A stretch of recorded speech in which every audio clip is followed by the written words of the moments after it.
हर दिन सूरज ढलने से पहले भारत और पाकिस्तान के बॉर्डर पर वाघा बॉर्डर के गेट के सामने एक बिल्कुल टाइम पर शुरू होने वाला अनोखा शो होता है।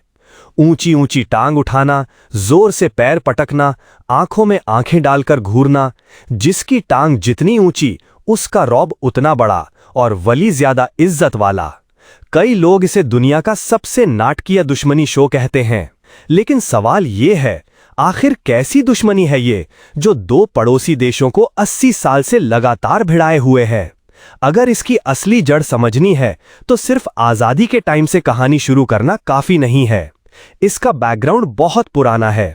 तो चलो इस पूरी कहानी को समझते हैं मुगल साम्राज्य से शुरुआत करते हुए, ताकि आज के साउथ एशिया की सिचुएशन साफ साफ समझ आए।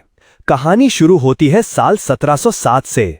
उसी समय भारत में मुगल साम्राज्य का सबसे ताकतवर शासक औरंगजेब मर चुका था। अब ये कोई आम राजा नहीं था। लगभग 50 साल तक राज किया और पूरी जिंदगी युद्ध में ही निकाल दी।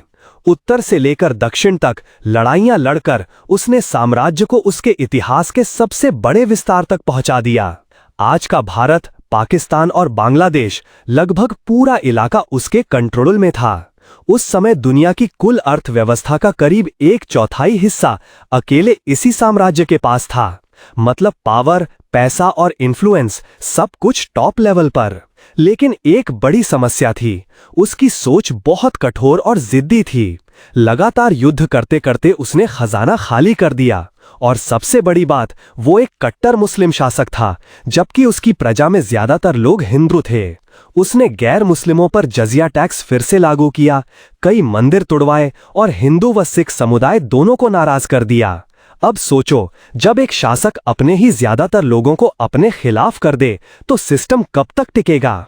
इसी वजह से उसके मरते ही मुगल साम्राज्य धीरे धीरे नहीं बल्कि सीधा बिखर गया। सिर्फ 20 साल के अंदर एक विशाल साम्राज्य टुकड़ों में टूट गया। अलग अलग इलाके अपने अपने दम पर खड़े होने लगे। बंगाल, हैदराबाद और अवध जैसे क्षेत्रों के गवर्नर खुद ही शासक बन बैठे। मराठा ताकतवर हो गए, सिखों ने पंजाब में अपनी शक्ति बना ली। पूरा भारतीय उपमहाद्वीप एक तरह से पावर स्ट्रगल जोन बन गया, जहां हर कोई अपने लिए लड़ रहा था। एक तरह का मिनी महाभारत चल रहा था, हर तरफ छोटे छोटे युद्ध। अब दुनिया में ऐसा ही होता है, जहां केओस होता है वहां कोई ना कोई फायदा उठाने आ ही जाता है। यूरोप की ताकतें जो अपने देशों में ज्यादा कुछ नहीं कर पा रही थीं, उनके लिए ये एक गोल्डन मौका था। सबसे पहले फ्रांस ने मौका पहचाना। 1664 में फ्रेंच ईस्ट इंडिया कंपनी बनी और फिर 1742 में एक बहुत चालाक और खतरनाक दिमाग वाला गवर्नर आया, डुप्ले। इसने एक नई स्ट्रैटेजी अपनाई, प्रॉक्सी वॉर। सीधे लड़ने की जगह ये लोग पीछे से पैसे, हथियार और ट्रेनिंग देते थे और स्थानीय राजाओं को आपस में लड़वाते थे। अगर उनका आदमी जीत गया तो बस वो इलाका फ्रांस के इन्फ्लुएंस में आ जाता था। अगर हार गया तो मरते तो स्थानीय लोग ही थे, फ्रांस को कोई नुकसान नहीं। इस स्मार्ट गेम से फ्रांस ने साउथ इंडिया में काफी ताकत बना ली थी। एक समय तो ऐसा लग रहा था कि वो अपना फ्रेंच इंडिया बना ही लेंगे। लेकिन फिर एंट्री हुई उनके सबसे बड़े राइवल की, ब्रिटेन। अब सवाल ये है, फ्रांस हार क्यों गया? ये इसलिए नहीं कि फ्रांस कमजोर था, बल्कि उसकी भौगोलिक हालत ही ऐसी थी। यूरोप में फ्रांस चारों तरफ से दुश्मनों से घिरा हुआ था, कभी भी युद्ध हो सकता था। इसलिए उसे हमेशा अपनी सेना और ध्यान यूरोप पर रखना पड़ता था। अगर वहां युद्ध छिड़ता तो उसे तुरंत अपने सैनिक वापस बुलाने पड़ते थे। दूसरी तरफ ब्रिटेन एक द्वीप देश था। इंग्लिश चैनल, जो सबसे संकरी जगह पर सिर्फ 34 किलोमीटर चौड़ा है, उनके लिए एक नेचुरल सिक्योरिटी वॉल था। करीब 1000 साल तक कोई भी इस पानी की दीवार को पार करके ब्रिटेन पर सफल हमला नहीं कर पाया। यही वजह थी कि ब्रिटेन आराम से अपनी पूरी ताकत विदेशों में लगा सकता था। और यहीं से शुरू होती है वो कहानी जिसने आगे चलकर भारत और पाकिस्तान के बीच की खाई को हमेशा के लिए गहरा कर दिया। अब जरा सोचो, फ्रांस यूरोप में भारी भरकम कवच पहनकर सीधा युद्ध लड़ रहा था और ब्रिटेन हल्के फुल्के अंदाज में दुनिया भर में मौके तलाश कर जमीन कब्जा कर रहा था। एक को अपने घर की रक्षा करनी थी और दूसरा आराम से बाहर जाकर गेम खेल सकता था। सबसे दिलचस्प बात यह है कि ब्रिटेन की विदेश नीति सदियों से एक ही लाइन पर टिकी थी।